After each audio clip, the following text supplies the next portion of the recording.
नमस्कार दोस्तों, मैं शीतल आप सभी का स्वागत करती हूँ आपके अपने चैनल स्टोरी विद शीतल में। मैं उम्मीद करती हूँ आप सब बहुत अच्छे होंगे। आज की कहानी है मुफ्तखोर मेहमान। एक राजा के शयन कक्ष में एक जू रहती थी।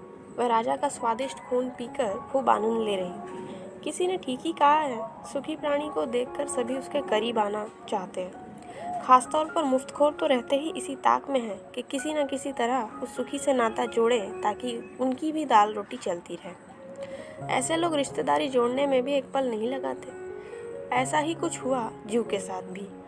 एक दिन एक खटमल अचानक ही वहां आया और बड़े ही मधुर वाणी में जू से बोला, मौसी जी प्रणाम। प्रणाम तो हुआ, मगर आश्चर्य से उसे देखते हुए जू ने कहा, तुम कौन हो भाई? मैं खटमल हूँ मौसी।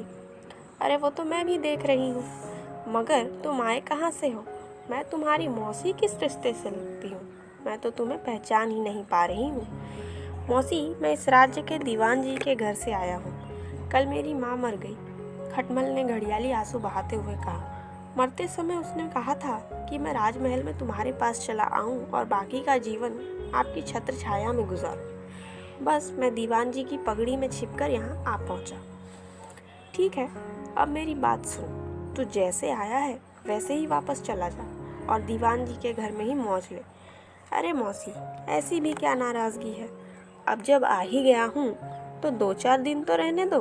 ज़रा हम भी तो महाराज के स्वादिष्ट खून का आनंद ले। कहकर वो ढिठई से मुस्कुराया। बेकार की बातें न बना, जू तीव्र स्वर में बोली। तेरी जीभ चटकारे तो ले रही है, मगर अभी तुझे ये नहीं मालूम कि इन राजा लोगों का क्रोध बहुत बुरा होता है। यदि मैं राजा के खून का आनंद लेती हूँ तो बहुत ही होशियारी से। अब जब हम दो हो जाएंगे तो राजा हमें छोड़ेगा नहीं, इसलिए हम दोनों की भलाई इसी में है कि तुम यहाँ से चलते फिरते नजर आओ। मौसी, कोई घर आए मेहमान से भला ऐसा व्यवहार करता है? घर आए मेहमान के विषय में तो विद्वानों ने कहा है कि वह देवतुल्य होता है। अतिथि सेवा को तो देव सेवा कहा गया है। वह अतिथि सेवा भी किस काम की जिसमें अपनी ही जान को खतरा हो? कैसा खतरा? देखो मौसी, पहले तो तुम दिल भर कर राजा का खून पी लिया करना। जब तुम्हारा पेट भर जाए तो मैं भी पी लिया करूँगा। बस बारी बारी से दोनों अपना काम चलाते रहेंगे। न तुम्हें कोई कष्ट होगा न राजा को।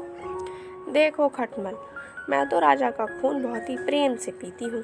मेरे इस तरह खून पीने से राजा को ना तो कोई कष्ट होता है ना ही उसे पता चलता है। तुम तो उस ढंग से कभी खून पी ही नहीं पाओगे। मौसी, तुम इस बात की चिंता मत करो। मैं तो तुमसे भी कहीं अधिक आराम से खून पीऊँगा। राजा को तो पता भी नहीं लगने दूंगा। अभी वह दोनों बात कर ही रहे थे कि राजा भी अपने सोने के कमरे में आ गया। दोनों ने अपनी अपनी जुबान बंद कर ली और चुपचाप बैठे राजा की ओर देखते रहे। जैसे ही राजा बिस्तर पर लेटा तो पहले जू ने उसका खून पीना शुरू किया। जब जू का पेट भर गया तो वो बड़े आराम से एक और खटमल समझ गया कि अब उसका नंबर है। वह तो पहले से ही राजा का स्वादिष्ट खून पीने के लिए व्याकुल हो रहा था। जू के एक और हटते ही वह खून पीने के लिए राजा के शरीर पर चढ़ गया। थोड़ी देर तक तो वह बड़े मजे से खून पीता रहा। उसने राजा को पता भी नहीं चलने दिया। परंतु किसी ने ठीक ही कहा है कि चोर चोरी से तो जा सकता है, लेकिन हेरा फेरी से नहीं। खटमल को जैसे ही राजा के स्वादिष्ट खून का आनंद आने लगा तो वह जू से की गई सारी बातों को भूल गया। लालच और लोभ में अंधा होकर वह जल्दी जल्दी खून पीने लगा, जिससे उसका लंबा डंक राजा के शरीर में चुभ गया। राजा तिलमिलाया और उसने फौरन पहरेदारों को तलब किया। राजा की आवाज़ सुनते ही पहरेदार भागे भागे अंदर आए। राजा की बात सुनकर पहरेदार उस पलंग पर बिछे कपड़े को एक एक करके देख। खटमल तो बड़ा होशियार और चालाक था। पहरेदारों को देखकर वह पलंग की पतली सी दरार में जा छुपा। जू बेचारी चादर पर चिपकी बैठी थी, जिस पर पहरेदारों की नज़र पड़ गई। फिर क्या था, जू पकड़ी गई, जिससे पहरेदारों ने मसल कर मार डाला और खटमल बच गया। आशा करती हूँ आपको ये छोटी सी कहानी पसंद आई होगी। अगर पसंद आई है तो इसे लाइक शेयर ज़रूर करें। कमेंट के माध्यम से अपने सुझाव लिखकर ज़रूर भेजें। चैनल को अभी तक अगर आपने सब्सक्राइब नहीं किया है तो सब्सक्राइब करके बेल आइकन को ज़रूर प्रेस करें। मिलते हैं एक और नई कहानी के साथ। धन्यवाद।